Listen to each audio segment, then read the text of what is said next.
Assalamualaikum warahmatullahi wabarakatuh.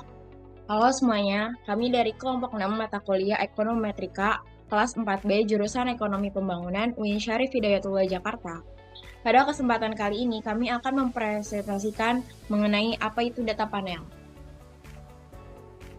Sebelum memulai, kami ingin memperkenalkan dosen pengampu kami, yaitu Bapak Rizwan Halal Syahaji, MSI PhD, yang telah membimbing kami selama perkuliahan ini. Izinkan kami juga memperkenalkan diri. Eh, ada Zara Jmalia dengan NIM akhir 082, Kudwatun Nisa Alivia dengan NIM akhir 084, Ardi Tia Wisnu dengan NIM akhir 085, Muhammad Rifki dengan NIM akhir 086, Nabil Mahija dengan NIM akhir 087, dan Rashad Umran Amro dengan NIM akhir 088. Kita akan masuk ke pengertian data panel.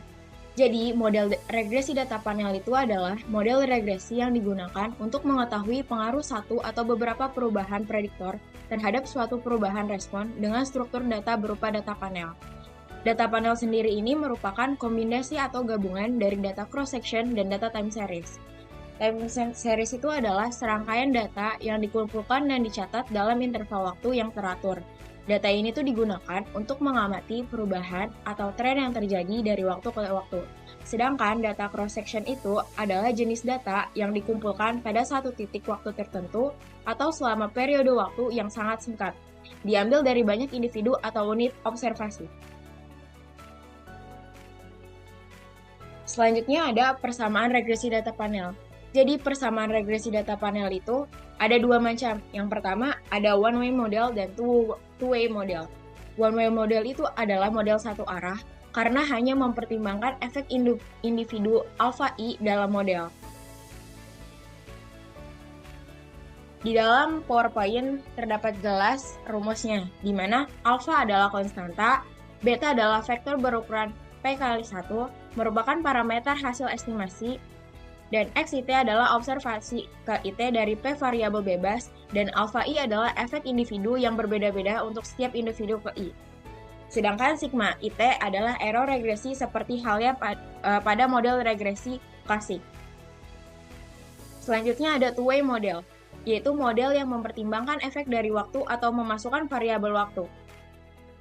Kita bisa lihat persamaannya di dalam PowerPoint. Nah, persamaan di atas itu menunjukkan di mana terdapat tambahan efek waktu yang dilambangkan dengan delta yang dapat bersifat tetap.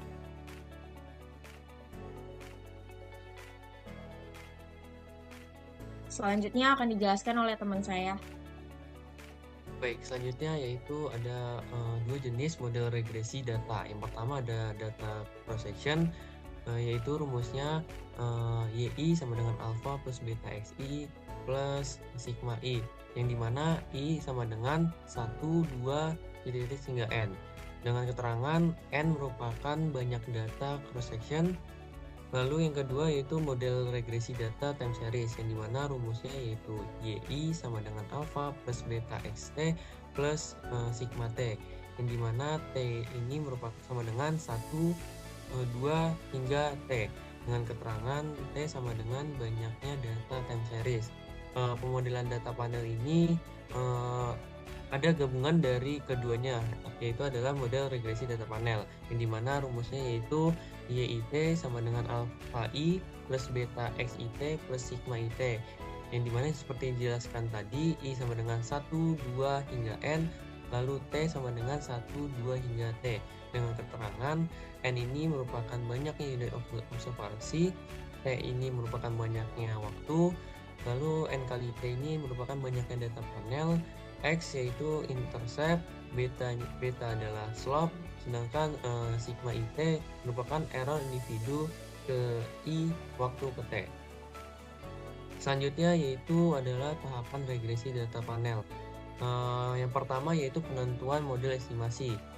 Penentuan model estimasi ini dibagi menjadi 3, yaitu ada CEM yaitu Common Effect Model, lalu ada FEM Fixed Effect Model, lalu ada REM yaitu Random Effect Model. Selanjutnya yaitu penentuan metode estimasi, yaitu yang pertama ada Chow Test, lalu ada Lagrange Multiplier, lalu yang ketiga ada Hausman Test.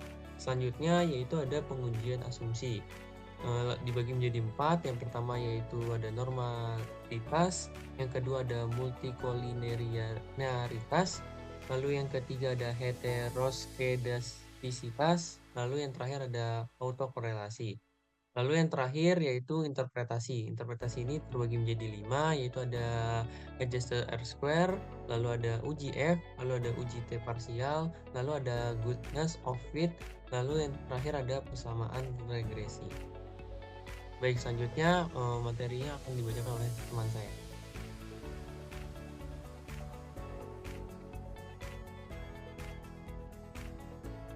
Masuk selanjutnya. Tahapan regresi data panel terbagi menjadi 3. Yang pertama ada Common Effect Model atau Pulled Least Square atau dapat disingkat PLS, yang merupakan pendekatan model data panel yang paling sederhana karena hanya mengkombinasikan data time series dan cross section. Pada model ini tidak diperhatikan dimensi waktu maupun individu, sehingga diasumsikan bahwa perilaku data perusahaan sama dalam berbagai kurun waktu. Metode ini bisa menggunakan pendekatan Ordinary Least Square atau OLS atau teknik kuadrat terkecil untuk mengestimasi model data panel. Yang kedua ada Fixed Effect Model atau biasa disingkat FE. Model ini mengasumsikan bahwa perbedaan antar individu dapat diakomodasikan dari perbedaan interceptnya.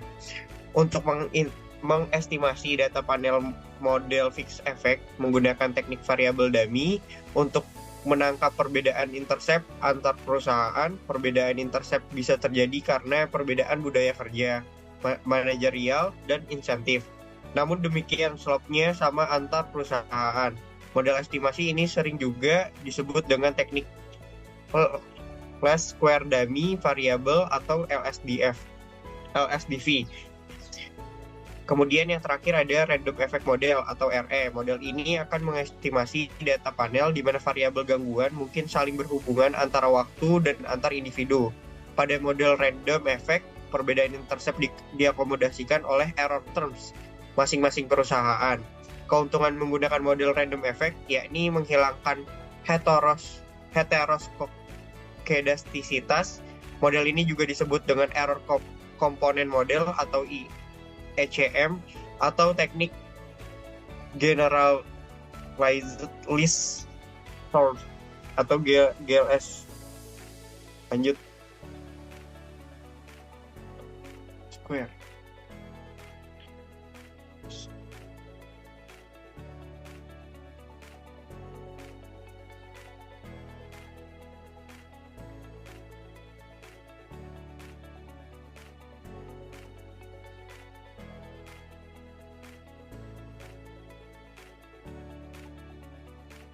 Caca, please banget ulang dong.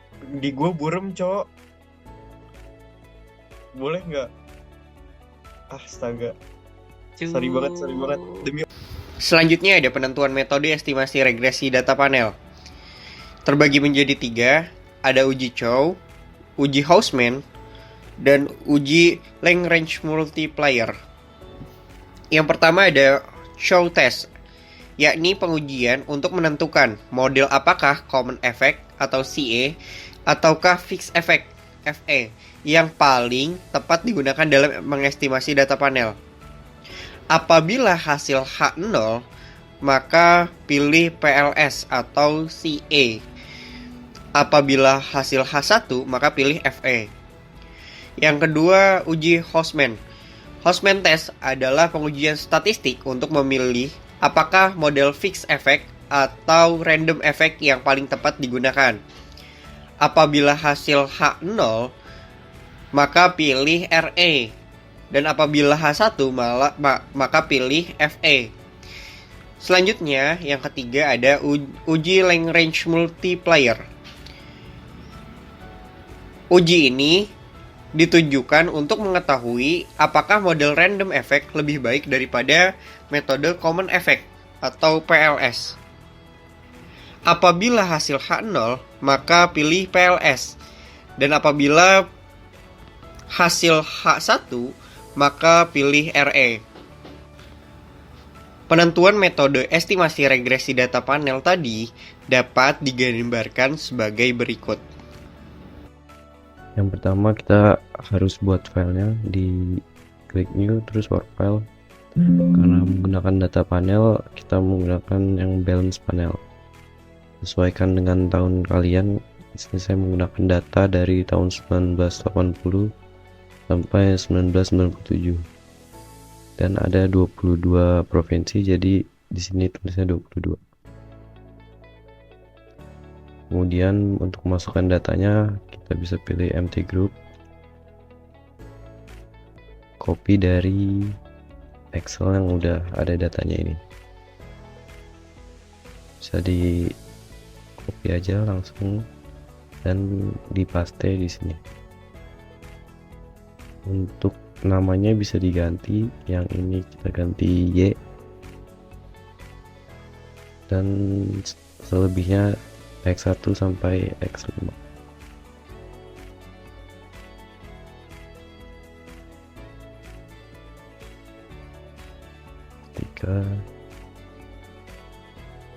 Kemudian X4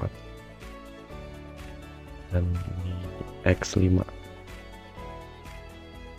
Dan kita close saja, yes. Terus kita estimate, ini bisa diklik dulu dari Y sampai X1 sampai X5, kemudian klik kanan open as equation. Penulisannya itu Y dulu, terus konstanta, kemudian X1 sampai X5. Kemudian panel optionnya kita klik, terus pilih yang fix untuk yang pertama. Ini kita akan melakukan uji cow dulu. Untuk uji cownya ini kita bisa klik di view, kemudian pilih yang ini, terus yang likelihood ratio. Di sini interpretasinya adalah yang lihat yang di probabilitas square-nya. Ini 0,000. Nah, di uji cow ini kalau probabilitasnya itu kurang dari 0,05, maka kita pilih yang fixed effect model. Kemudian kita lanjut di uji Hausman. Untuk uji Hausman kita pilih estimate lagi. Di panel optionnya kita pilih yang random. Setelah itu kita klik view, terus yang Hausman test ini. Dan di sini probabilitasnya 0,004. Interpretasinya kalau di uji Hausman probabilitasnya kurang dari 0,05, maka yang dipilih adalah fixed effect. Karena dari kedua uji ini, uji cow dan uji Hausman, yang terpilih itu adalah fixed effect, maka kita tidak perlu menggunakan uji Lagrange multiplier lagi.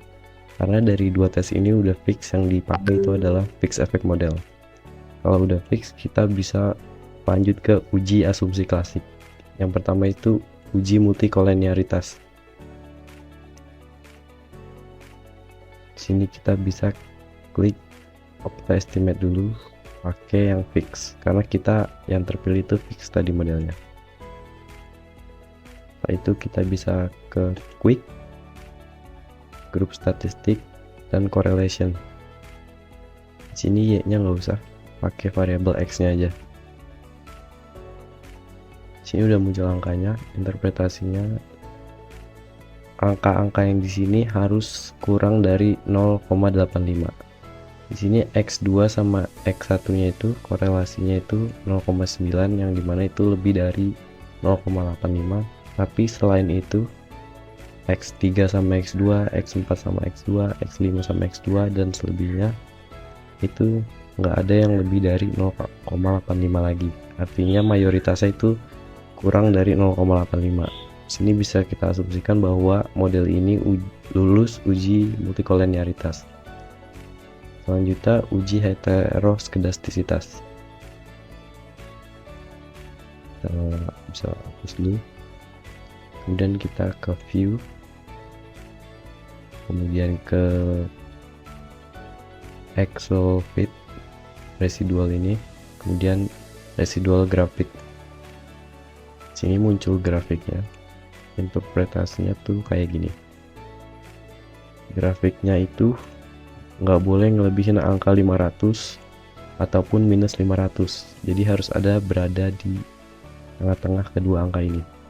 Di sini kita lihat nggak ada yang lebih dari 500, atasnya itu cuma 170-an mungkin, dan bawahnya itu bahkan nggak lebih dari minus 500. Artinya model kita ini lolos untuk uji heteroskedastisitas dan lulus uji keduanya untuk multikoliniaritas dan heteroskedastisitas, dan lolos uji asumsi klasik.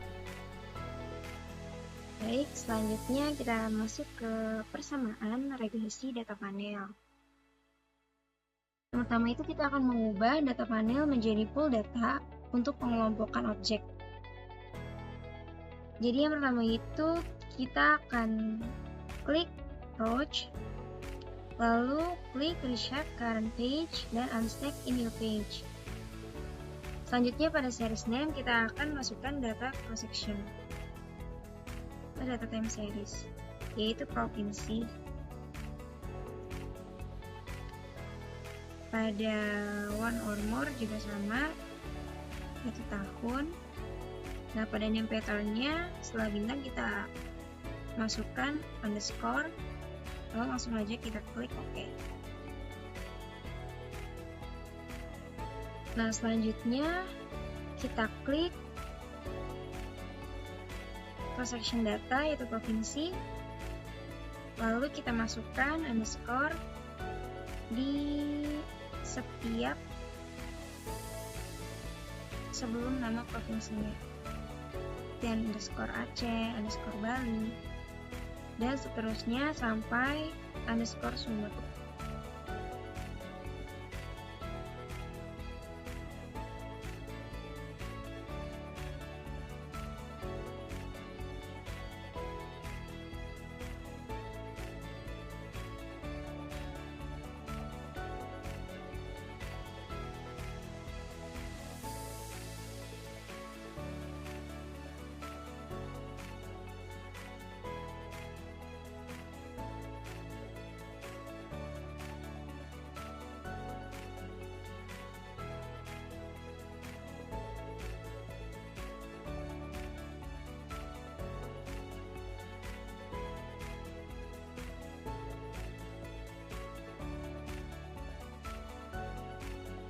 Setelah semua diberi ada underscore, langsung saja kita klik estimate. Lalu pada dependent variable kita isi y tanda tanya. Selanjutnya pada common coefficient kita isi x1 tanda tanya, x2 tanda tanya, x3 tanda tanya, x4 tanda tanya, dan x5 tanda tanya.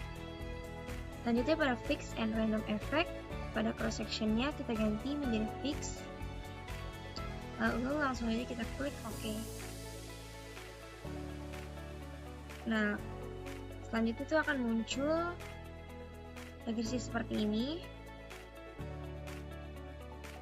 Lalu selanjutnya kita klik aja langsung view, lalu representation, dan akan muncul persamaan regresi data panel. Yang pada regresi data panel ini akan diinterpretasikan selanjutnya oleh teman saya.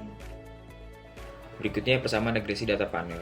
Dari hasil persamaan regresi data tersebut, interpretasinya yang pertama, nilai konstanta daerah istimewa Aceh Darussalam sebesar 3,14. Artinya tanpa adanya variabel SD, SMP, SMP, SMU, dan PTHK, variabel hasil industri Y akan mengalami peningkatan sebesar 314%.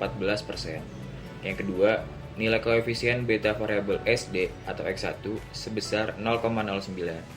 Jika nilai variabel lain konstan dan variabel X1 mengalami peningkatan 1%, maka variabel hasil industri Y akan mengalami peningkatan sebesar 9%. Begitu juga sebaliknya. Jika variabel lain konstan dan variabel X1 mengalami penurunan sebesar 1%, maka variabel Y akan mengalami penurunan sebesar 9%. Nah, sebelumnya kan kita udah dapat persamaan data panel, persamaan regresi data panel. Selanjutnya kita langsung saja ke hipotesisnya atau uji T. Pertama itu klik view, selanjutnya klik estimation output. Nah, di sini kita sudah bisa dapat hasil uji T-nya, yaitu sebagai berikut. Ini uji T-nya.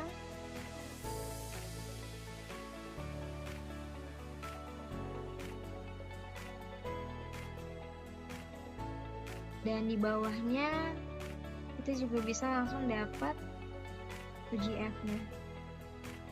Di sini sudah terlihat ada statistik dan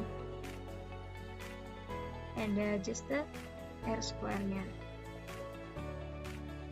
yang akan diinterpretasikan juga oleh teman saya. Ini ada interpretasi hasil dari uji T. Yang pertama ini hasil uji T pada variabel SD atau X1 diperoleh nilai T hitung sebesar 1,317898,05 kecil dari T tabel sebesar 1,96 dan nilai signifikansinya 0,1884 besar dari 0,005. Maka dapat disimpulkan bahwa variabel SD atau X1 tidak berpengaruh terhadap variabel upah industri Y.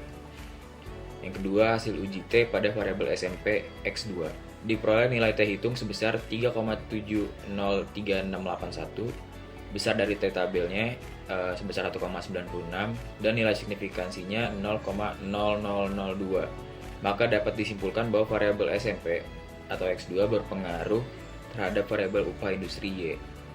Berikutnya yang ketiga, hasil uji T pada variabel SMP X3 diperoleh nilai T hitung sebesar 1,809048 kecil dari T tabel itu 1,96 dan nilai signifikansinya 0,0713. Maka dapat disimpulkan bahwa variabel SMP X3 tidak berpengaruh terhadap variabel upah industri Y. Dan yang keempat ini hasil uji T pada variabel SMU atau X4 diperoleh nilai T hitung sebesar 7,161718 itu besar dari T tabelnya 1,96 dan nilai signifikansinya 0,0000. Maka dapat disimpulkan bahwa variabel SMU atau X4 berpengaruh terhadap variabel upah industri Y. Hasil uji T pada variabel TPAK yang kelima ini atau X5 diperoleh nilai T hitung sebesar 3,703681 besar dari T tabelnya 1,96 dan nilai signifikansinya 0,0000. Maka dapat disimpulkan bahwa variabel TPAK atau X5 ini berpengaruh terhadap variabel upah industri Y. Berikutnya ini ada uji F. Dari nilai F dihitung sebesar 28,60396 yang besar dari F tabel 2,24 dan nilai signifikannya 0,000000 kecil dari 0,05. Maka dapat disimpulkan bahwa variabel SD, SMP, SMU, dan TPAK berpengaruh terhadap upah industri Y. Lalu uji koefisien determinasi atau R2. Jadi nilai adjusted R-square sebesar 0,645009 atau 64,5009%. Nilai koefisien determinasi tersebut menunjukkan bahwa variabel independen yang terdiri dari SD, SMP, SMU, dan TPHK mampu menjelaskan variabel upah industri sebesar 64,5009%. Sedangkan sisanya sebesar 35,4991% dapat dijelaskan oleh variabel lain yang tidak dimasukkan di dalam penelitian ini. Terima kasih telah menyaksikan video kami. Semoga apa yang kami sampaikan bermanfaat bagi kita semua. Kami dari kelompok 6 pamit undur diri. Assalamualaikum warahmatullahi wabarakatuh.